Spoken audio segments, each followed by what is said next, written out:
Hello all, welcome to my YouTube channel learn computer with RCS। आज का यह video CBSE class 12 computer science students के लिए है जिनका एग्ज़ाम 7 जुलाई को होना है।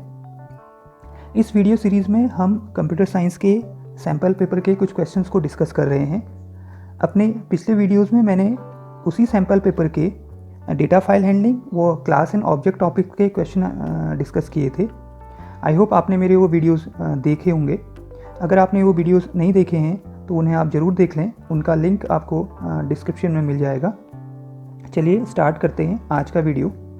आज का पहला क्वेश्चन है आपका इनहेरिटेंस टॉपिक से, क्योंकि आप जानते हैं कि इनहेरिटेंस से भी एक क्वेश्चन आपके एग्ज़ाम में ज़रूर बनता है और 4 मार्क्स का क्वेश्चन बनता है। बहुत इंपॉर्टेंट क्वेश्चन है, ठीक है। तो देखते हैं ये क्वेश्चन क्या कह रहा है आपसे। क्वेश्चन कह रहा है कि answer the questions 1 to 4 based on the following. मतलब एक आपको कोड दिया हुआ है इनहेरिटेंस का और नीचे आपके 4 क्वेश्चंस उससे रिलेटेड दिए होंगे, उनके आंसर्स आपको देने हैं। तो हम इस पहले कोड को समझ लेते हैं। इसमें क्या हो रहा है, इस कोड में आपकी 3 क्लासेस हैं। एक है क्लास बनी हुई है फैकल्टी, जिसके private, protected and public members हैं, डेटा मेंबर्स उसने डिफाइन कर रखे हैं, ठीक है, डिक्लेयर कर रखे हैं, सॉरी। एंड क्लास प्रोग्राम है, उसके भी उसने तीनों मेंबर्स आपके private members, protected members and public member declare कर रखे हैं। और एक क्लास शेड्यूल है जो इन दोनों क्लासेस से इनहेरिट हो रही है, पब्लिकली इनहेरिट हो रही है, ओके। पब्लिकली दोनों क्लासेस से इनहेरिट हो रही है, तो उसके भी अपने प्राइवेट और पब्लिक मेंबर हैं, ठीक है, डेटा मेंबर्स हैं। और मेन फंक्शन के अंदर इस शेड्यूल क्लास का एक ऑब्जेक्ट डिफाइन किया गया है, ठीक है। तो यहाँ ये कंडीशन हमारी बन रही है इस ढंग से। तो आप देखेंगे कि यहाँ पर कौन सा इनहेरिटेंस हो रहा है। कि इनहेरिटेंस आप जानते हैं कि क्या होता है। Inheritance is the property of object oriented programming concept है inheritance, in which one class acquire the properties of another class. कि एक क्लास की प्रॉपर्टीज़ को दूसरी क्लास में यूज़ करना, वही क्या कहलाता है, आपका इनहेरिटेंस कहलाता है। और उसका सबसे इंपॉर्टेंट फ़ायदा क्या है, वो रीयूजेबिलिटी ऑफ कोड को रीयूज़ कर लेना, ठीक है। तो हम आपके पता है कि आपकी क्लास के अंदर 3 स्पेसिफायर्स होते हैं जिसमें हम डेटा मेंबर को डिवाइड करते हैं, प्राइवेट, पब्लिक एंड प्रोटेक्टेड। हम तीनों तरीके से क्लास को क्या कर सकते हैं, इनहेरिट कर सकते हैं, ठीक है। तो अगर क्लास कोई पब्लिकली इनहेरिट होती है, ठीक है, तो क्या कंडीशन बनती है कि जो बेस क्लास के पब्लिक मेंबर्स होते हैं वो डिराइव क्लास के पब्लिक मेंबर बन जाते हैं, और बेस क्लास के protected member becomes the protected member of the derive class, ठीक है। अगर ये केस बनता है कब, पब्लिकली इनहेरिट होता है। अगर प्राइवेटली इनहेरिट हो रही है कोई क्लास, तो आपके बेस क्लास के public and protected member becomes the private member of a derive class. मतलब कि बेस क्लास के पब्लिक और प्रोटेक्टेड मेंबर डिराइव क्लास के क्या बन जाते हैं, प्राइवेट मेंबर बन जाते हैं, ठीक है। और अगर तीसरे केस में प्रोटेक्टेडली इनहेरिट हो रही है कोई क्लास, तो क्या होता है, बेस क्लास के public and protected members become the protected member of the derive class के पब्लिक, बेस क्लास के public and protected members derive class के प्रोटेक्टेड मेंबर बन जाते हैं, ठीक है। तो यहाँ पर क्या हो रहा है, यहाँ पर ये दोनों क्लासेस कैसे इनहेरिट हो रही हैं, पब्लिकली इनहेरिट हो रही हैं। तो क्या होगा, इन दोनों क्लासेस के पब्लिक मेंबर्स शेड्यूल क्लास के पब्लिक मेंबर बन जाएंगे, और इन दोनों क्लास के प्रोटेक्टेड मेंबर शेड्यूल क्लास के पब्लिक प्रोटेक्टेड मेंबर बन जाएंगे, ओके। तो ये भी इंपॉर्टेंट है। तो इस टाइप की इनहेरिटेंस को क्या बोलते हैं हम, टाइप्स ऑफ इनहेरिटेंस आपने पढ़ा है, single inheritance, multiple inheritance, multi level inheritance, hierarchical inheritance और हाइब्रिड इनहेरिटेंस, ओके। तो ये इनहेरिटेंस होते हैं। तो यहाँ पर क्वेश्चन कभी कभी ये पूछ देता है कि इस क्वेश्चन में आपको किस टाइप का इनहेरिटेंस शो हो रहा है। तो आप देखेंगे कि यहाँ पर क्या हो रहा है, मल्टीपल बेस क्लासेस से एक क्लास डिराइव हो रही है, तो यहाँ पर आपका हो गया मल्टीपल इनहेरिटेंस, ओके। चलिए आगे बात कर लेते हैं। इन क्वेश्चंस को करने का एक सिंपल तरीका मैं आपको बताता हूँ कि जब भी ये क्वेश्चन आपके सामने आए तो आप क्या कर लीजिए, एक रफ शीट में तुरंत एक ऐसे टेबल ड्रॉ कर लीजिए जिसमें हर क्लास के अपने प्राइवेट मेंबर्स, पब्लिक मेंबर्स और प्रोटेक्टेड मेंबर्स को अलग अलग लिख लीजिए, ठीक है। तो मैंने वही किया है, फैकल्टी के प्राइवेट मेंबर अलग लिख लिए हैं, पब्लिक मेंबर्स लिख लिए हैं, प्रोटेक्टेड मेंबर लिख लिए हैं। ऐसे ही प्रोग्राम क्लास के भी प्राइवेट मेंबर, पब्लिक मेंबर और प्रोटेक्टेड मेंबर लिख लिए हैं। शेड्यूल क्लास के भी प्राइवेट मेंबर, पब्लिक मेंबर और प्रोटेक्टेड मेंबर लिख लिए हैं। अब हो क्या रहा है कि शेड्यूल क्लास क्या हो रही है, आपका फैकल्टी और प्रोग्राम से कैसे इनहेरिट हो रही है, पब्लिकली इनहेरिट हो रही है। तो मैंने क्या कहा कि फैकल्टी के पब्लिक मेंबर भी कहाँ आ जाएंगे, आपके स्केड्यूल क्लास के पब्लिक मेंबर बन जाएंगे। तो मैंने फैकल्टी के जो पब्लिक मेंबर्स थे इंटर और सो, उनको कहाँ शो कर दिया, अभी यहाँ शो कर दिया है शेड्यूल क्लास के पब्लिक सेक्शन में। ओके, क्योंकि वो उसके मेंबर बन जाएंगे क्योंकि पब्लिकली इनहेरिट हो रही है। ठीक है, इसी तरह मैंने कहा था कि आपका protected members becomes a protected member of the derive class. तो फैकल्टी कौन सी क्लास होगी, बेस क्लास होगी, और शेड्यूल कौन सा हो गया, डिराइव क्लास होगी। तो बेस क्लास का प्रोटेक्टेड मेंबर वो बन जाएंगे आपके शेड्यूल क्लास के प्रोटेक्टेड मेंबर, क्योंकि शेड्यूल क्लास के अपने कोई प्रोटेक्टेड मेंबर नहीं थे। तो ये कैरेक्टर एफ नेम जो है मैंने इस सेक्शन में शो कर दिया। ठीक है, इसी तरह अगर प्रोग्राम की बात करते हैं, प्रोग्राम जब इनहेरिट हो रही है, प्रोग्राम से इनहेरिट हो रहा है शेड्यूल, तो वो भी कैसे हो रहा है, पब्लिकली इनहेरिट हो रहा है। तो होगा क्या, public member of the program class के पब्लिक मेंबर्स वो क्या बन जाएंगे, कौन से सेक्शन में आ जाएंगे, पब्लिक सेक्शन में आ जाएंगे शेड्यूल क्लास के। तो मैंने वो शेड्यूल क्लास के पब्लिक सेक्शन में लिख दिए। ठीक है, इसी तरह protected member of the program class becomes a protected member of the schedule class, मतलब कि डिराइव क्लास के प्रोटेक्टेड मेंबर बन जाएंगे। ठीक है, तो इसलिए ये मेरे एक चार्ट पूरा कंप्लीट बन चुका है। इस चार्ट की मदद से मैं बहुत आसानी से आप कोई भी क्वेश्चन का आंसर दे सकता हूँ। तो जल्दी से आप क्या करिएगा कि इनहेरिटेंस से रिलेटेड क्वेश्चंस को करने से पहले तुरंत एक रफ में इस शीट को बना लीजिए, ताकि आप और वो डिपेंड करता है कि वो किस ढंग से इनहेरिट हो रहा है, पब्लिकली इनहेरिट हो रहा है, प्राइवेटली इनहेरिट हो रहा है और प्रोटेक्टेडली इनहेरिट हो रहा है। तो उसी के अकॉर्डिंग आप उनकी डेटा मेंबर्स को डिराइव क्लास में सेट कर लीजिए। ठीक है, ताकि आपको क्वेश्चन का आंसर देने में आसानी रहे। अब क्वेश्चंस की बात कर लेते हैं। फिर क्वेश्चंस क्या हैं, ठीक है, क्वेश्चन में पहला क्वेश्चन है, write the name of all the members functions which are directly accessible by the object S of the class schedule as declared in main function. Okay, तो अब आप ध्यान से देखिए कि कह रहा है, क्वेश्चन क्या कह रहा है आपका, क्लास शेड्यूल का ऑब्जेक्ट किन किन मेंबर फंक्शंस को डायरेक्टली एक्सेस कर सकता है। ठीक है, तो ऑब्वियसली कौन से मेंबर्स डायरेक्टली एक्सेस होते हैं, मेंबर फंक्शंस होते हैं केवल जो पब्लिक मेंबर फंक्शंस होंगे। ठीक है, तो अब आप चार्ट को देखेंगे। ठीक है, चार्ट में देखेंगे कि शेड्यूल क्लास के पब्लिक मेंबर्स कौन कौन से हैं जिनको वो ऑब्जेक्ट डायरेक्टली एक्सेस कर सकता है। ठीक है, तो आप देखेंगे सीधे आपको चार्ट से देखने को मिल जा रहा है, कहीं और आपको देखने की ज़रूरत नहीं है। तो इसमें जो पब्लिक मेंबर हैं वो हैं स्टार्ट, व्यू, ठीक है, एक इंटर है और शो, ये पब्लिक मेंबर हैं, और एक कमेंट्स है और एक व्यू है। ये व्यू अब थोड़ा सा यहाँ पर दोनों क्लास के जो मेंबर फंक्शन है वो सेम है, तो हमें थोड़ा सा डिफ्रेंशिएट करना पड़ेगा इसको। ठीक है, इन सब को एक्सेस कर सकता है वो। तो आप कैसे डिफ्रेंशिएट करेंगे कि ये कौन सी क्लास का मेंबर फंक्शन है, उसके लिए आपको स्कोप पोजीशन ऑपरेटर लगाना पड़ता है। तो उसको हम लिखेंगे इस ढंग से, स्टार्ट लिख दिया, और शेड्यूल क्लास का व्यू आपको डिफरेंशिएट करना है, तो आपने लिखा क्लास का नेम, स्कोप पोजीशन ऑपरेटर उस फंक्शन का नाम।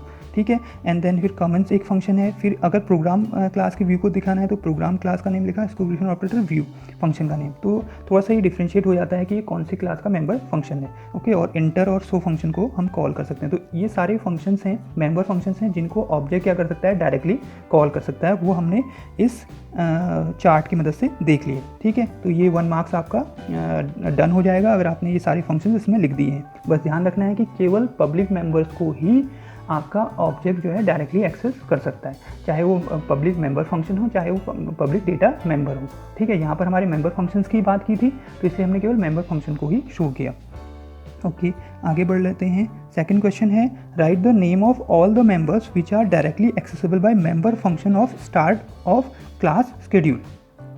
ओके, तो ये भी इम्पॉर्टेंट है कि आप कौन कौन से मेंबर्स को आपका स्टार्ट मेंबर फंक्शन क्या कर सकता है, member function start of class schedule का जो मेंबर फंक्शन स्टार्ट है वो किन किन मेंबर्स को एक्सेस कर सकता है। ठीक है, तो मेंबर फंक्शन सारे ही आपके डेटा मेंबर्स को और मेंबर्स को, ऑल द मेंबर्स की बात हो रही है यहाँ पर, तो ऑल द मेंबर्स में आप दोनों चीज़ें लिखेंगे, डेटा मेंबर्स भी लिखेंगे और मेंबर फंक्शंस को भी लिखेंगे। ओके, तो वो कौन कौन से मेंबर हैं उसको हम चार्ट में देख लेते हैं, क्योंकि मेंबर फंक्शन ही क्लास के ऐसे फंक्शंस होते हैं जो आपके प्राइवेट मेंबर्स को भी और पब्लिक मेंबर्स को भी क्या कर सकते हैं, एक्सेस कर सकते हैं। ठीक है, तो चार्ट की मदद से देख लेते हैं कौन कौन से मेंबर्स होंगे। जो स्टार्ट किसका है फंक्शन, शेड्यूल का फंक्शन है एक स्टार्ट, तो वो किन किन को एक्सेस कर सकता है, शेड्यूल क्लास के प्राइवेट मेंबर्स को एक्सेस कर सकता है, आपका DD, MM, YY इनको एक्सेस करेगा। ठीक है। व्यू फंक्शन को एक्सेस कर सकता है, इंटर फंक्शन को, शो फंक्शन को कॉल कर सकते हैं हम स्टार्ट के अंदर से, कमेंट्स फंक्शन को कर सकते हैं, और किसके व्यू को, आपके प्रोग्राम के व्यू को भी आप कॉल कर सकते हैं, ठीक है। शेड्यूल के व्यू को तो कॉल हो ही सकता है, प्रोग्राम का व्यू भी उसके अंदर से कॉल हो सकता है, क्योंकि मेंबर फंक्शंस ऐसे फंक्शंस होते हैं जिनको मेंबर फंक्शन और फ्रेंड फंक्शन, दो ही ऐसे फंक्शंस होते हैं जो प्राइवेट डेटा मेंबर्स को भी एक्सेस कर सकते हैं। तो इसलिए इसका आंसर हो जाएगा, इसके आंसर की बात करेंगे तो ये हो जाएगा आपका, और साथ में ये क्या कर सकते हैं, ये प्रोटेक्टेड मेंबर को भी एक्सेस कर सकते हैं, ओके, ठीक है। तो मेंबर फंक्शन ऐसे मेंबर फंक्शंस होते हैं जो क्लास के प्राइवेट, पब्लिक एंड प्रोटेक्टेड किसी भी मेंबर को क्या कर सकते हैं, एक्सेस कर सकते हैं। तो ठीक है, तो इसमें आगे आपका dd, mm, yy इनको एक्सेस करा, शेड्यूल क्लास के व्यू फंक्शन को एक्सेस कर लिया, टाइटल जो है इसका प्रोटेक्टेड मेंबर है उसको एक्सेस कर लिया, कमेंट्स प्रोग्राम के व्यू को इसने एक्सेस कर लिया, एफ नेम इसका एक प्रोटेक्टेड मेंबर है उसको भी एक्सेस कर लिया, एंटर शो। तो इसका मतलब कुल मिला के कहने का मतलब ये है कि जो मेंबर फंक्शन है वो सारे डेटा मेंबर्स को एक्सेस कर सकता है, चाहे उसमें आपके ऑल द मेंबर्स को एक्सेस कर सकता है, चाहे उसमें डेटा मेंबर हो और मेंबर फंक्शन हो, ठीक है। तो सारे आपको कंप्लीट लिख देने हैं, ठीक। कौन सा मेंबर फंक्शन की बात हो रही थी, ये डिराइव क्लास के मेंबर फंक्शन की बात हो रही थी, ठीक है। तो ये आपको समझना है। तो आई होप आपको ये क्वेश्चन समझ में आ गया होगा। इसका आंसर अगर आप लिखते हैं तो 1 मार्क्स आपको मिल जाएगा। ये तो आपका सेकंड क्वेश्चन था। थर्ड क्वेश्चन की बात करते हैं, write statement to call the function of view of class program from the object S of class schedule, ठीक है। अब आप क्वेश्चन को देखेंगे, ये कह रहा है कि स्टेटमेंट 2 लिखना है हमें, वहाँ पर उसने ब्लैंक छोड़ा था स्टेटमेंट 2 को, तो उसमें हमें क्या कराना है, किसको कॉल कराना है, व्यू फंक्शन को कॉल कराना है, किस क्लास के, प्रोग्राम क्लास के व्यू फंक्शन को कॉल कराना है, किसकी मदद से, आपके शेड्यूल क्लास के ऑब्जेक्ट की मदद से, ठीक है। कर सकते हैं क्योंकि ये कैसे हो रही है, इनहेरिट हो रही है क्लास, ठीक है। कैसे इनहेरिट हो रही है, पब्लिकली इनहेरिट हो रही है, तो हम एक्सेस तो कर सकते हैं। लेकिन अब क्योंकि शेड्यूल का भी अपना व्यू एक फंक्शन है और प्रोग्राम का भी एक अपना व्यू फंक्शन है, तो दोनों में डिफ्रेंशिएट कैसे करेंगे, तो उसके लिए हमने लिखा एस डॉट प्रोग्राम से ये डिफाइन हुआ कि प्रोग्राम क्लास के व्यू फंक्शन को कॉल कर रहा है, तो हमने लिखा S dot program scope relation operator view, उस फंक्शन का, उस मेंबर फंक्शन का नाम जिसको आप एक्सेस कर रहे हैं, ठीक है। तो इस ढंग से आप क्या कर सकते हैं, फंक्शन 2 को कॉल कर सकते हैं, जैसा क्वेश्चन में यहाँ पर दिया था। क्वेश्चन को देखेंगे तो यहाँ पर आपको स्टेटमेंट 2 लिखना था, और स्टेटमेंट 2 के अंदर ये लिखना था कि आप प्रोग्राम क्लास के व्यू फंक्शन को इस ऑब्जेक्ट की मदद से, एस की मदद से कैसे कॉल करेंगे। तो आपने लिखा एस डॉट, उस प्रोग्राम क्लास का नाम लिखा और फिर स्कोप रिलेशन ऑपरेटर लगाए, एंड देन आपका उस फंक्शन का नाम लिख दिया व्यू फंक्शन का, ठीक है। अगर आप डायरेक्टली व्यू फंक्शन यहाँ पर लिखते तो ये इससे वो कॉल कर देता किस वाले व्यू फंक्शन को, शेड्यूल के व्यू फंक्शन को कॉल कर देता, ठीक है। क्योंकि वहाँ व्यू की क्या बन रही है, 2 कॉपीज़ बन रही हैं उस क्लास के अंदर, 2 मेंबर फंक्शंस आपके बन रहे हैं, जैसा हमने चार्ट में आपका देखा था, ठीक है। इस चार्ट को आप देखेंगे तो व्यू, इसमें 2 फंक्शन हैं, एक है आपका शेड्यूल का और एक है आपका प्रोग्राम का, ठीक है। तो इनमें डिफ्रेंशिएट करने के लिए हम उसका क्लास का नेम भी उससे पहले देंगे और इसको रिलेशन ऑपरेटर से उनमें डिफ्रेंशिएट करेंगे, ठीक है। तो ये भी आप ध्यान रखिएगा, जहाँ पर 2 सेम नेम आ जाएंगे आपके मेंबर फंक्शन के, वहाँ पर आप इसका यूज़ करेंगे, ठीक है। अगर ये नेम अलग अलग होते तो हमें प्रॉब्लम नहीं होती। ओके, नेक्स्ट क्वेश्चन की बात कर लेते हैं, फोर्थ क्वेश्चन की। What will be the order of execution of constructor when the object of S of class schedule is declared inside the main? Okay, ये भी इंपॉर्टेंट है कि कंस्ट्रक्टर, हमने कहा कि इनहेरिटेंस में कैसे काम करते हैं। कंस्ट्रक्टर क्या होते हैं, ऐसे मेंबर फंक्शन होते हैं जो किसी क्लास के डेटा मेंबर्स को इनिशियल वैल्यू प्रोवाइड करने में मदद करते हैं और खुद ब खुद कॉल हो जाते हैं जब हम ऑब्जेक्ट डिक्लेयर करते हैं, ठीक है। लेकिन अब बात आती है इनहेरिटेंस की, तो इनहेरिटेंस के केस में कंस्ट्रक्टर क्या करते हैं, सबसे पहले क्या होता है, अगर क्योंकि इनहेरिटेंस में 2 क्लासेस की बात होगी, अगर अब डिपेंड करता है कि किस टाइप का इनहेरिटेंस हो रहा है। अगर माना सिंगल इनहेरिटेंस हो रहा है तो एक बेस क्लास होगा और एक डिराइव क्लास होगा। तो अगर हम डिराइव क्लास का ऑब्जेक्ट डिक्लेयर करते हैं तो सबसे पहले बेस क्लास का ऑब्जेक्ट कंस्ट्रक्टर कॉल होता है, फिर उसके बाद डिराइव क्लास का कंस्ट्रक्टर कॉल होता है, ठीक है। समझ में आ रही बात। तो अब यहाँ पर क्या हो रहा है, यहाँ पर किस टाइप का इनहेरिटेंस हो रहा है, यहाँ पर मल्टीपल इनहेरिटेंस हो रहा है। मल्टीपल इनहेरिटेंस मतलब मल्टीपल बेस क्लासेस यहाँ पर आपके डिक्लेयर हुई हैं, से मल्टीपल बेस क्लासेस से एक डिराइव क्लास निकल रही है। तो इस केस में अगर माना मैं डिराइव क्लास का ऑब्जेक्ट बनाता हूँ, ठीक है, अगर मैं डिराइव क्लास का ऑब्जेक्ट मैंने बनाया एस नाम से, ठीक, एस नाम से ऑब्जेक्ट बनाया, तो ऑब्वियसली बेस क्लास का सबसे पहले कॉल होगा। अब बेस क्लास में भी कौन सी बेस क्लास, क्योंकि इसमें क्या है, मल्टीपल बेस क्लासेस हैं। तो सबसे पहले जो बेस क्लास आपने डिक्लेयर की है उस इनहेरिट कराते वक्त लिखी है, उस बेस क्लास का कंस्ट्रक्टर सबसे पहले कॉल होगा। तो सबसे पहले कॉल होगा प्रोग्राम का, देन फिर कॉल होगा आपका फैकल्टी का, जिस सीक्वेंस में वो आपने डिक्लेयर की है, ठीक है, और देन लास्ट में फाइनली फिर किसका होगा, स्केड्यूल क्लास का आपका कंस्ट्रक्टर कॉल होगा। तो इस सीक्वेंस में आपका ये कंस्ट्रक्टर कॉल होता है मल्टीपल इनहेरिटेंस में। जहाँ सिंगल इनहेरिटेंस की बात होगी तो सबसे पहले वो तो हम सिंपली वहाँ एक ही बेस क्लास है तो आपका कॉल हो जाएगा बेस क्लास का, देन फिर डिराइव क्लास का। लेकिन मल्टीपल इनहेरिटेंस के केस में आपका जिस आपके सीक्वेंस में आपने क्लास को इनहेरिट कराते वक्त लिखा है, उसी सीक्वेंस में वो क्या होगा, कॉल होगा। ठीक है, तो सबसे पहले प्रोग्राम का, फिर देन फैकल्टी का, और लास्ट में फाइनली डिराइव क्लास स्केड्यूल का आपका कंस्ट्रक्टर कॉल होगा। ठीक है, आई होप आपको समझ में आ गया होगा। ठीक, तो ये था आपका 4th क्वेश्चन। तो आ जाएगा आंसर इसका, सबसे पहले प्रोग्राम, फिर फैकल्टी, फिर स्केड्यूल। ओके, तो ये क्वेश्चन बनता है इस ढंग से। इसके और क्वेश्चंस को भी आप प्रैक्टिस करिएगा इनहेरिटेंस से रिलेटेड। मैंने इसमें आपको बता दिया कि एक क्वेश्चन वो इससे रिलेटेड कभी पूछ लेता है कि आपका किस टाइप का इनहेरिटेंस पूरे प्रोग्राम में शो हो रहा है। दूसरा एक क्वेश्चन कभी कभी ये भी पूछ लेता है कि ऑब्जेक्ट के साइज़ की बात कर लेता है, ठीक है, कि डिराइव क्लास के ऑब्जेक्ट का साइज़ कितना होगा। ठीक, इससे रिलेटेड क्वेश्चंस को भी आप चेक करिए, ठीक है, उनको देखिए। तो आगे बढ़ते हैं नेक्स्ट क्वेश्चन की तरफ। नेक्स्ट क्वेश्चन है एरे से रिलेटेड। ठीक है, एरे भी बहुत इंपॉर्टेंट टॉपिक है, इससे भी कई सारे क्वेश्चंस आपके प्रोग्राम में आपके एग्ज़ाम में बनते हैं। ठीक है, तो बेसिकली प्रोग्राम छोटा सा एक फंक्शन लिखने को आता है एरे से रिलेटेड। वो एक स्पेसिफिकेशन आपको देता है, डिस्क्रिप्शन आपको देता है, कंडीशन देता है, उसके अकॉर्डिंग आपसे कहता है कि इसके लिए एक छोटा सा कोड लिखिए। ठीक है, 2 और 3 मार्क्स के क्वेश्चन इससे बनते हैं।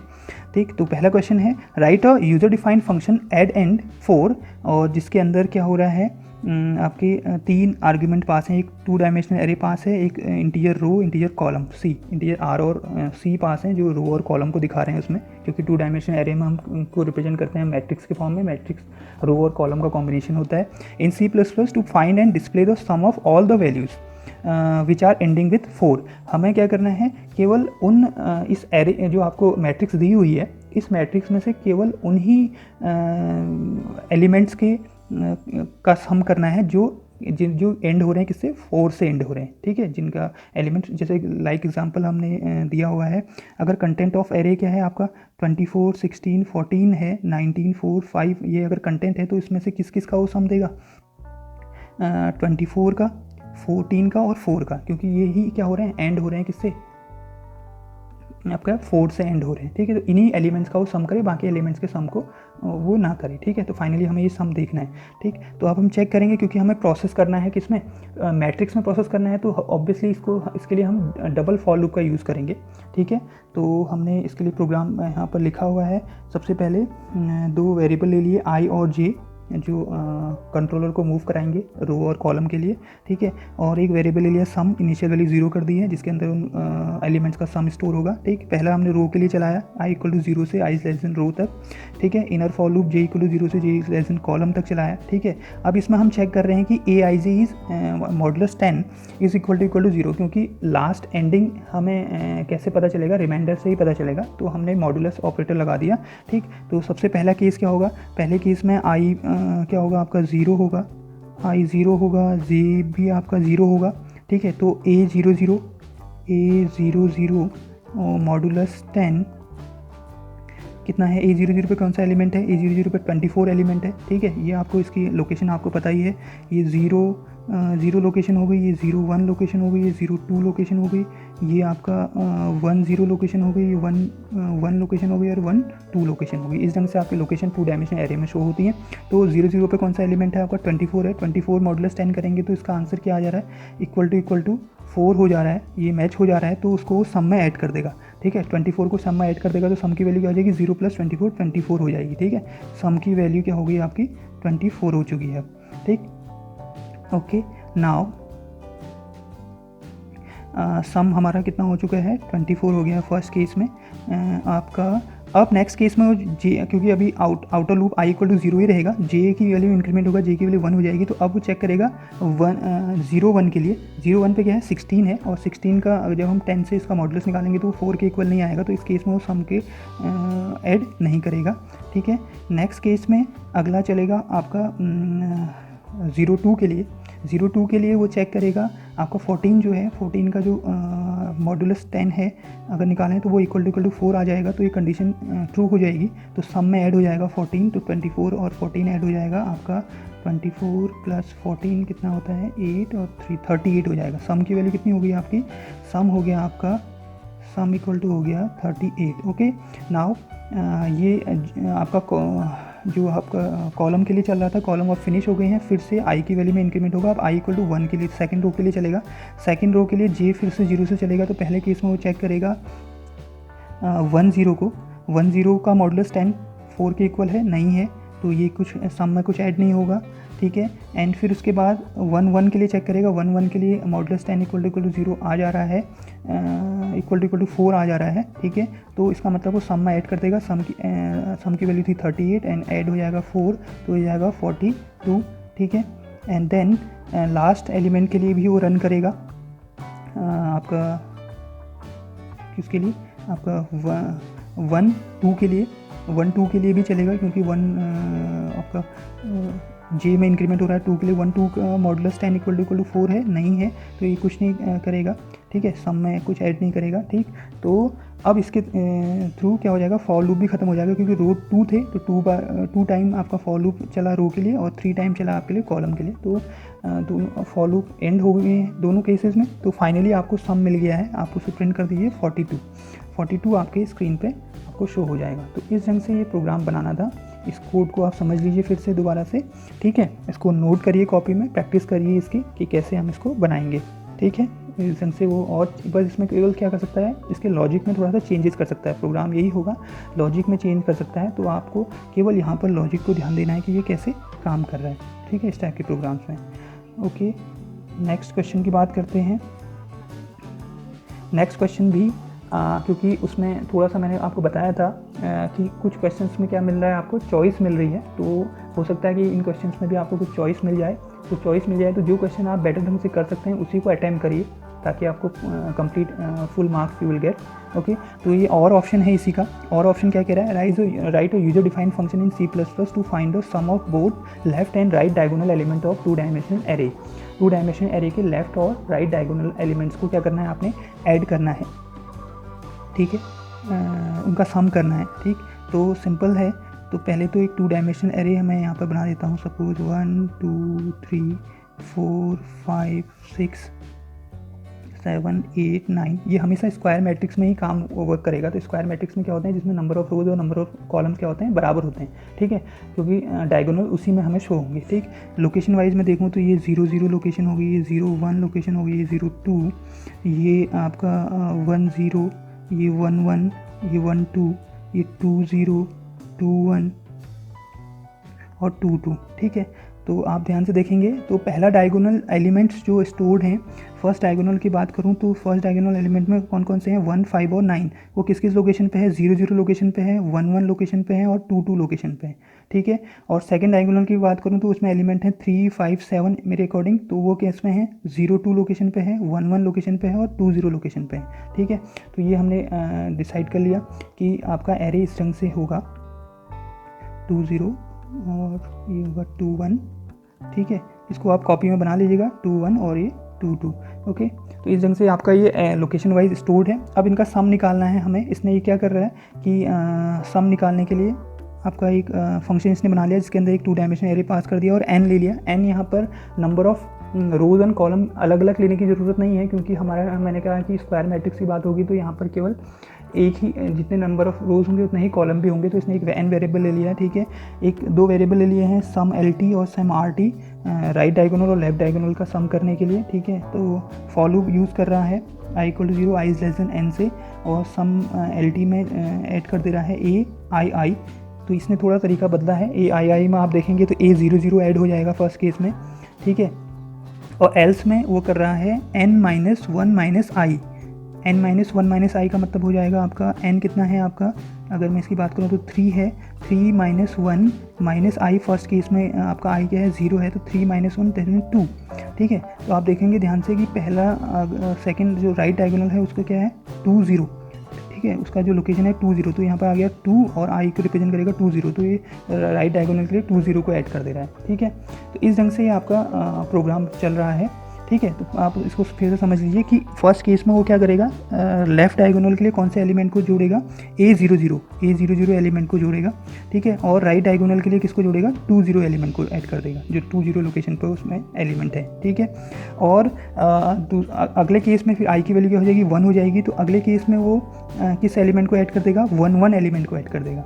ठीक है, तो मैंने आपसे बताया है कि राइट जो आपका लेफ़्ट डायगोनल है वो किस किस लोकेशन पे है, एक तो 00 लोकेशन पे है, एक 11 लोकेशन पे और एक 22 लोकेशन पे, तो केवल हमें इन लोकेशंस के एलिमेंट को ही ऐड करना है। ठीक है, ऐसी लेफ़्ट डायगोनल की बात करूँ, सॉरी राइट डायगोनल की बात करूँ, तो राइट डायगोनल है 02 पे और 20 पे। ये आपका आप ध्यान से देखेंगे, ये लोकेशंस हैं इसकी, 02 लोकेशन, 11 लोकेशन और 20 लोकेशन। तो आप देखोगे कि यहाँ पर हमेशा वही आएगा। तो पहले केस में 20 लोकेशन आई थी, अगले केस में आप देखोगे अगर आई की वैल्यू 1 है, 1 के लिए ये चलेगा, तो n कितना है, 3 - 1 दैट मीन्स 3 - 2 1, और आई की वैल्यू 1 है तो ये 1 के लिए चलेगा सेकेंड केस में, तो 1 को ऐड कर देगा। ठीक है, और थर्ड केस की बात करूँ, थर्ड केस में ये आई की वैल्यू कितनी हो जाएगी, आई की वैल्यू 0 के लिए चल गया है, 1 के लिए चले गया, अब आई की वैल्यू 2 के लिए लूप चलेगा, तो आई की वैल्यू 2 के लिए चलेगा, तो सम ऑफ लेफ़्ट डायगोनल में अगर वो ऐड करेगा तो किसको करेगा, 22 A22 जो लोकेशन है उसको ऐड कर देगा, वो तो ठीक हो गया। अब राइट डायगोनल के लिए क्या करेगा, n-1, n कितना है, 3 - 1 माइनस आई कितना है, 2 है यहाँ पर, तो 3 - 1 माइनस ये हो जाएगा 0, और आई बगल में सेकंड जो लोकेशन है वो आई है, आई का मतलब 2, तो 02 को, तो ये 02 को ऐड कर देगा। तो इसने राइट डायगोनल में इन लोकेशंस के एलिमेंट को ऐड कर दिया और लेफ़्ट डायगोनल में इन लोकेशंस के एलिमेंट को ऐड कर दिया किसी भी मैट्रिक्स में। ठीक है, तो ये एक तरीका हो सकता है आपको फाइंड करने का। ठीक है, एक दूसरा तरीका ये भी हो सकता है इसमें कि लेफ़्ट और राइट डायगोनल को ऐड करने का, कि आप क्या कर सकते हैं, आप देख रहे हैं 0 0 0 0 0 1 1 और 1 2, ये आपके लेफ़्ट डायगोनल के लोकेशंस हैं। तो अब यहाँ देख रहे हैं कि आई और जे क्या हैं, इक्वल हैं, तो आप कंडीशन ये भी लगा सकते हैं, एक कंडीशन इस फॉर लूप के अंदर कि इफ़ आई इक्वल टू जे, तो उसमें सम कर दे, तो आप ऐड कर दे। ठीक है, और सेकंड केस हम लगा सकते हैं, आप सेकंड केस में राइट डायगोनल के लिए लगा सकते हैं।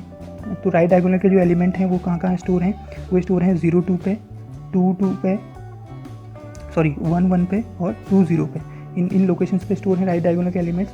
तो इसमें आप देख रहे हो कि इन दोनों का जो सम आ रहा है वो 2 से डिवाइड हो जा रहा है, 2 से डिवाइड होकर इसका रिमाइंडर क्या बच रहा है, 0 बच रहा है। तो आप ये भी कंडीशन लगा सकते हैं कि आई प्लस जे जो है उसका मॉडुलस अगर मॉडुलस 2 इक्वल टू 0 आ जाता है, तो उस केस में भी वो क्या कर दे, उनको सम कर दे। तो एक सेकंड केस ये भी बन सकता है इस ढंग से।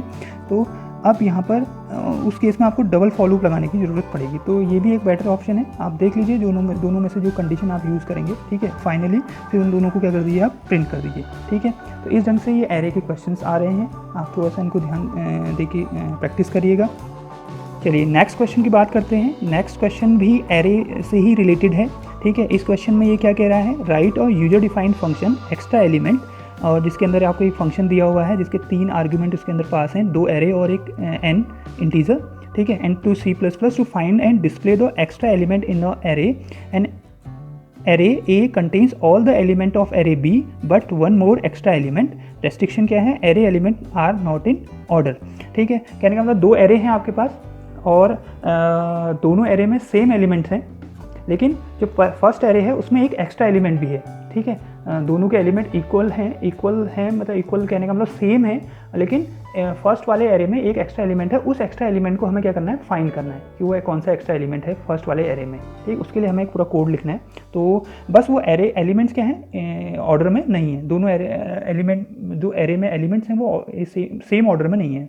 ठीक है, तो उसके लिए प्रोग्राम हमें बनाना है। तो प्रोग्राम यहाँ पर देखिएगा ध्यान से कैसे वर्क कर रहा है। हमने एक यूजर डिफाइंड फंक्शन बना लिया जिसके अंदर तीनों आर्ग्यूमेंट हमने क्या कर लिए हैं, पास कर लिए हैं। 3 वेरिएबल ले लिए, आई, जे और फ्लैग। ठीक है, आई और जे जो है कंट्रोलर हैं जो फॉर लूप को इटरेट कराने में मदद करेंगे और लोकेशन पे ढूंढने में मदद करेंगे हमें, पर्टिकुलर लोकेशन पे जाने में। और फ्लैग एक वेरिएबल है जो इंडिकेटर हमें रिप्रेजेंट कर रहा है कि वैल्यू कहाँ पर मिलेगी और नहीं मिलेगी। इनिशियल वैल्यू मैंने इसको 0 कर ली है। ठीक है, आउटर फॉर लूप लगाया i = 0 से i n तक, और इंक्रीमेंट कर दिया आई 1 का। इनर फॉर लूप लगाया है j इक्वल टू 0 से d लेस देन n तक, ठीक है, इसी फॉर लूप के अंदर। अब वो क्या कर रहा है, चेकिंग हो रही है यहाँ पर ai इक्वल टू bj, अगर मिल जाता है तो फ्लैग की वैल्यू 1 हो जाएगी और प्रोग्राम इनर फॉर लूप वहीं पर ब्रेक हो जाएगा, ठीक है। फिर उसके बाद वो चेक करेगा कि फ्लैग की वैल्यू 1 अगर 0 है तो उस एलिमेंट को वो प्रिंट कर देगा, ठीक है। अब ये कैसे प्रोसेस हो रही है, इस पूरी प्रोसेस को समझते हैं। इस प्रोसेस में अगर मैं स्टार्टिंग से इसको देखूँ तो सबसे पहले i की वैल्यू 0 होगी और j की वैल्यू भी क्या होगी, इनिशियल 0 होगी, ठीक है। तो a0 is equal to b0, a0 पे कौन सा एलिमेंट है 14 और b0 पे कौन सा एलिमेंट है 23। तो ये दोनों क्या होंगे, इक्वल चेक होंगे। तो ये चेक हो रहे हैं, नहीं हो रहे हैं, ठीक है। तो नहीं हो पा रहे हैं तो इसका मतलब j की वैल्यू में इंक्रीमेंट हो जाएगा, j की वैल्यू क्या हो जाएगी 1 हो जाएगी। तो सिंपल हमें क्या करना है कि फर्स्ट वाले एरे से एक एलिमेंट पिक करना है और उसको सेकंड एरे में कंप्लीट चेक करना है, ठीक है। तो वो कहीं ना कहीं किसी लोकेशन पर आपको मिल जाएगा इसके बराबर, ठीक है, फर्स्ट वाले एलिमेंट के। तो ये कॉन्सेप्ट में चल रहा है। तो अब हमने 14 को कंपेयर करेंगे फिर हम 1 वाले एलिमेंट से, दैट मीन्स 14 अब कंपेयर होगा किससे, 8 से। 14 इक्वल टू 8 नहीं है, ठीक है, j की वैल्यू क्या हो जाएगी, इंक्रीमेंट हो जाएगा। अब 14 कंपेयर होगा किससे, 19 से। 19 जब j की वैल्यू 2 है तो उसमें 19 से कंपेयर होगा, तो क्योंकि b 2 से कंपेयर होना है इक्वल टू, तो ये भी नहीं होगा। फिर 14 कंपेयर होगा 4 से जब j की वैल्यू 3 होगी, ठीक है। और फिर 14 कंपेयर होगा 14 से जब j की वैल्यू 4 होगी, तो उस टाइम पर 14 इक्वल टू आ जाएगा आपका 14 आ जाएगा। तो दैट मीन्स क्या हो गया आपका, अब आप ध्यान से देखेंगे तो यहाँ पर आपका a0 is equal to b4 हो गया है। तो फ्लैग की वैल्यू क्या हो जाएगी 1 हो जाएगी और यहाँ पर फॉर लूप क्या हो जाएगा, ब्रेक हो जाएगा।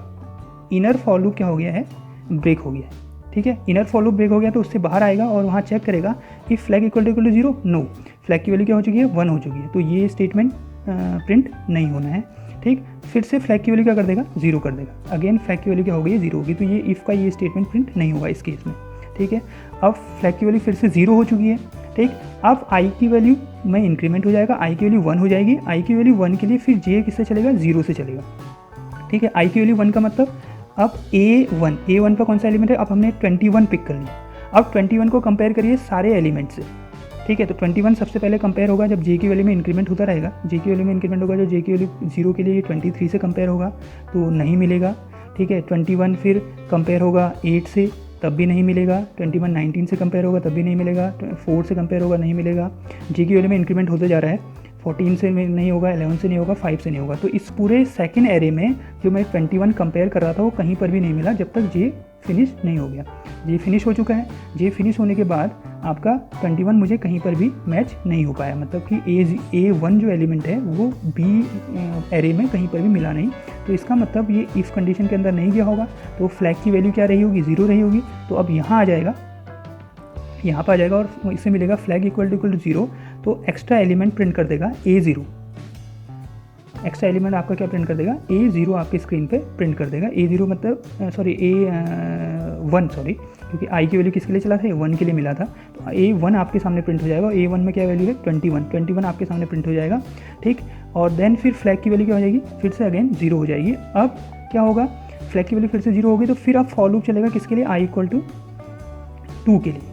0 के लिए चल गया, 1 के लिए चल गया। 1 पे हमें 21 एक ऐसा एलिमेंट मिल गया जो एक्स्ट्रा है, ठीक है। अब 2 के लिए चलेगा, 2 पे क्या है 5। अब 5 कंपेयर होगा सेकेंड एरे में, ऑब्वियसली कहीं ना कहीं पर मैच हो जाएगा। जहाँ पर मैच होगा वहाँ पर प्रोग्राम आपका इनर लूप क्या हो जाएगा, ब्रेक हो जाएगा, ठीक है, ब्रेक हो जाएगा। फिर से फ्लैग की वैल्यू फिर से 0 हो जाएगी, तो i इक्वल टू 3 के लिए। फिर उसके बाद देन 19 कंपेयर होगा तो 19 भी कहीं ना कहीं मिल जाएगा, ठीक है। ऐसे ही फिर 8 कंपेयर होगा तो 8 भी कहीं ना कहीं मिल जाएगा, ठीक है। तो इस ढंग से ये पूरा प्रोसेस चल रहा है। केवल वही कौन सा केस नहीं मिला हमें, किस केस पे नहीं मिला, 21 केस पे वो मैच नहीं हुआ, तो 21 को हमने क्या कर दिया, यहाँ पर प्रिंट कर दिया। तो ये कंप्लीट प्रोग्राम इस ढंग से आपका वर्क कर रहा है, ठीक है। आई होप आपको ये समझ में आ गया होगा पूरा प्रोसेस। इस प्रोग्राम के कोड को आप अपनी नोटबुक में लिख लीजिए, ठीक है, और ऐसे ही स्टेप वाइज इसको प्रैक्टिस कर लीजिए, ठीक है। मोस्ट इंपॉर्टेंट प्रोग्राम है। नेक्स्ट क्वेश्चन की बात करते हैं। नेक्स्ट क्वेश्चन है write a user defined function reverse in integer a, n which accept an integer array and its size, ठीक है। एक फंक्शन है जो क्या क्या ले रहा है, एक इंटीजर ले रहा है और उसका साइज एक आर्ग्यूमेंट के फॉर्म में ले रहा है और उसको रिवर्स करना है, ठीक है। तो सिंपल सा, अगर आपका कोई एरे स्टोर्ड है, किसी एलिमेंट्स किसी एरे में स्टोर्ड हैं, तो उनको रिवर्स करना है। तो एक तरीका तो सिंपल होता है कि आप फॉर लूप की मदद से उनको डायरेक्ट उसको प्रिंट करा सकते हैं। कैसे, आप लिखेंगे फॉर इक्वल टू आई जो स्टार्ट करेंगे वो कर दीजिए उसके साइज़ -1 से, मतलब कि साइज़ इस केस में क्या है n है, तो ये i = n-1 से स्टार्ट होगा और i को चला दीजिए आप > 0 तक कंडीशन, ठीक है।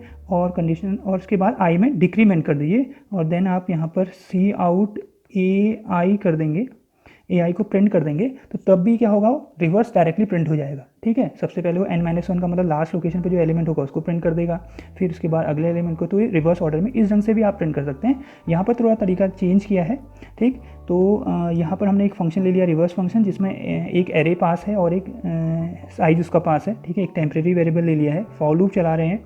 फॉर लूप कहाँ से चल रहा है, i = 0 से i n n/2 तक, मतलब कि उस एरे के आधे पार्ट तक चल रहा है। n/2 का मतलब 5/2, दैट मीन्स 2 हो जाएगा। तो i कहाँ तक चल आपका, ये 0 से लेके i कहाँ तक चलना है, <2 तक चलना है, ठीक है। 0 और 1 के लिए चलेगा केवल, ठीक है। तो जब 0 के लिए चलेगा तो टैम के अंदर a0 स्टोर हो जाएगा। टैम के अंदर a0 मतलब 10 स्टोर हो गया। 10 कहाँ स्टोर हो गया आपका, टैम के अंदर स्टोर हो गया, ठीक है। एंड a0 में स्टोर हो जाएगा। a0 में क्या स्टोर करना है आपने, a0 में स्टोर करना है n-1 - i। n कितना है आपका, n है आपका 5 -1 - i कितना है आपका 0, तो 5 -1 - i में दैट मीन्स 4। तो a0 में स्टोर होना है a4 पे आप वैल्यू देखो, a4 पे कौन सी वैल्यू है 50, तो a0 में चला गया आपका 50, a0 में 50 चला गया। और a4 में क्या स्टोर होना है इसके बाद, a4 अगला ये लाइन लिखिए, a4 में टैम डाल देना, टैम मतलब 10 यहाँ डालना है, मतलब क्या कुल मिला के कहने का मतलब हो क्या रहा है, स्वैपिंग हो रही है, ठीक है। 50 0 लोकेशन पर आ गया और 10 जो है 50 वाले लोकेशन पर चला गया, ठीक है। तो इस ढंग से चला गया। ये किसके लिए हुआ, i = 0 के लिए। अब i = 1 के लिए चलेगा।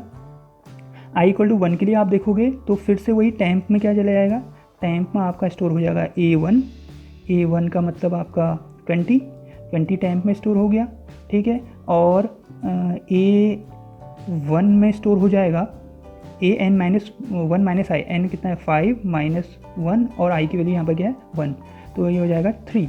तो a1 में स्टोर हो जाएगा आपका a3 पे क्या वैल्यू है 40 स्टोर हो गया a1 में। और उसके बाद a3 पे स्टोर कर दीजिए आप टैम्प को, तो टैम्प में क्या था 20 था, तो 20 यहाँ चला जाएगा 40 की लोकेशन पे, ठीक है। तो इस ढंग से ये भी स्वैपिंग हो गई, ठीक।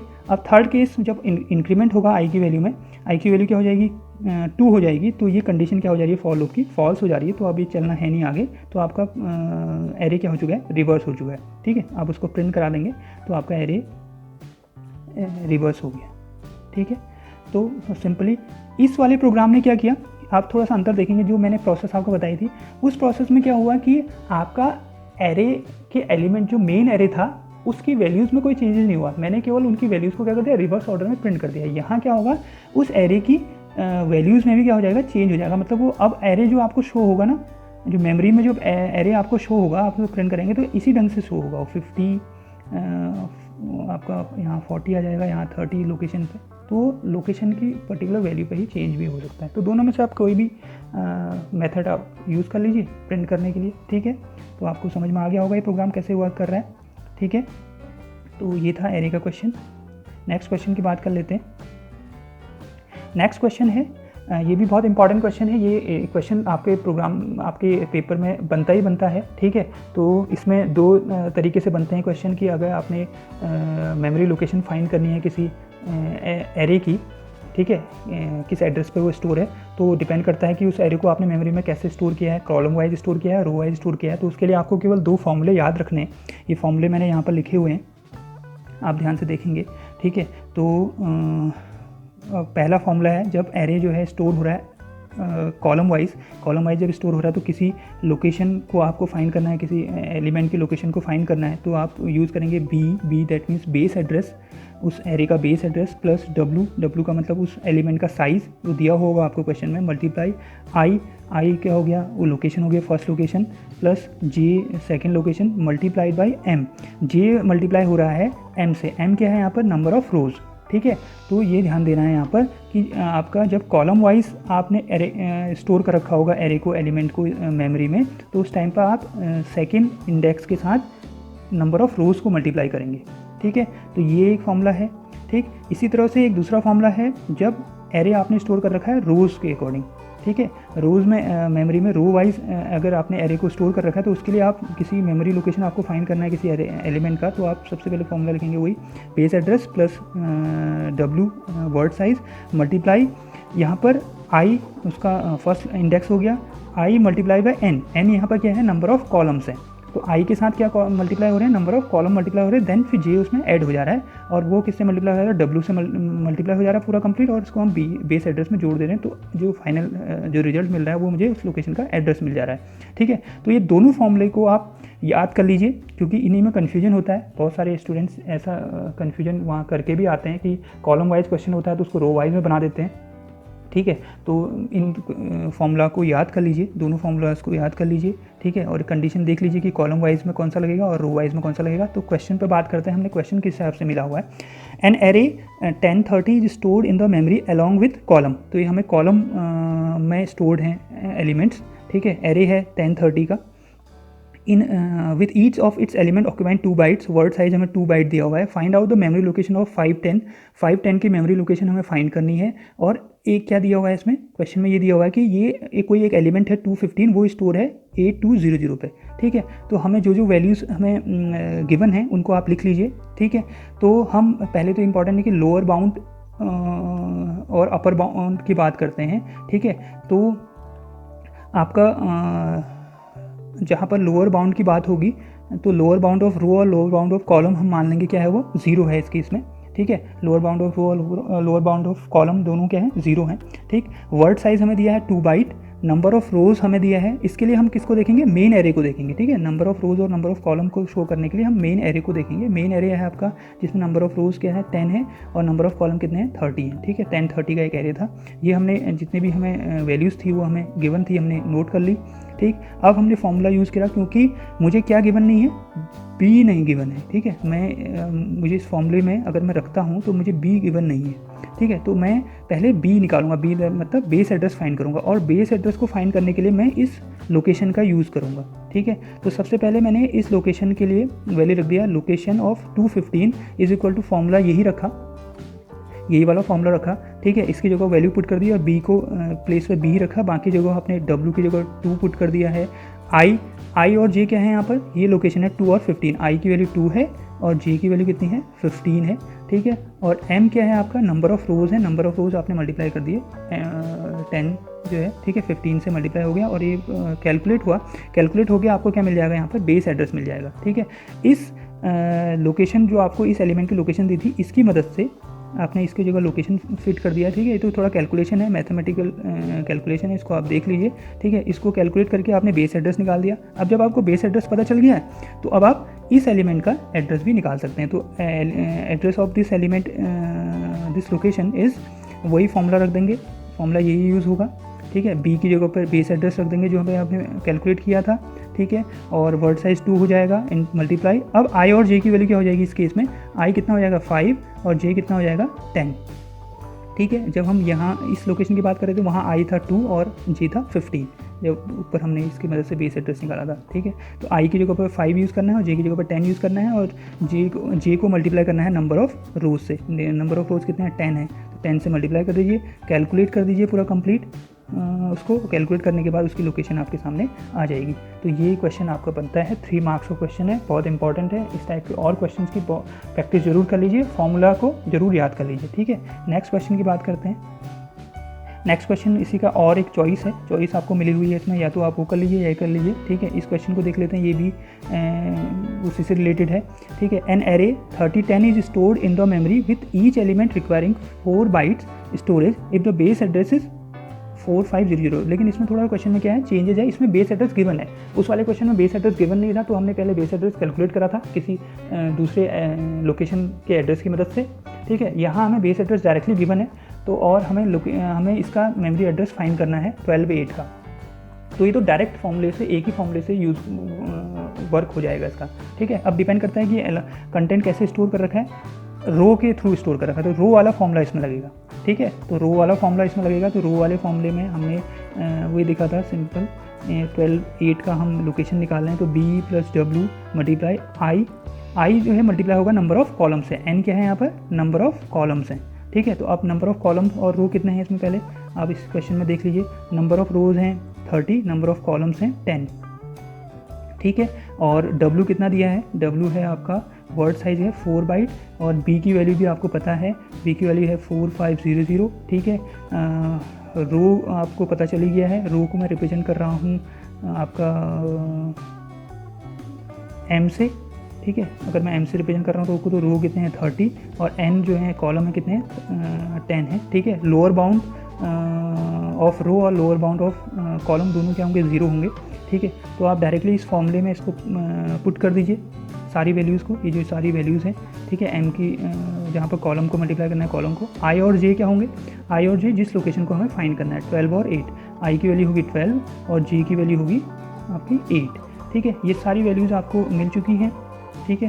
सारी वैल्यूज़ मिल चुकी हैं, बस केवल फॉर्मूला में आपको वैल्यूज़ को पुट करना है और आपके सामने बेस एड्रेस उस लोकेशन का एड्रेस मिल जाएगा, ठीक है। तो ये थोड़ा और सिंपल क्वेश्चन था, ठीक है। बस इन क्वेश्चन में हमें ध्यान ये रखना है कि रो वाइज इम्प्लीमेंट हो रहा है या कॉलम वाइज इम्प्लीमेंट हो रहा है, उस हिसाब से उस फॉर्मूले को हम यूज़ करेंगे, ठीक है। तो बस इंपॉर्टेंट है कि फॉर्मूला अगर आपको याद होगा तो आप उसको केवल वैल्यूज़ को ही पुट करना है और आप आसानी से 3 मार्क्स यू विल गेट।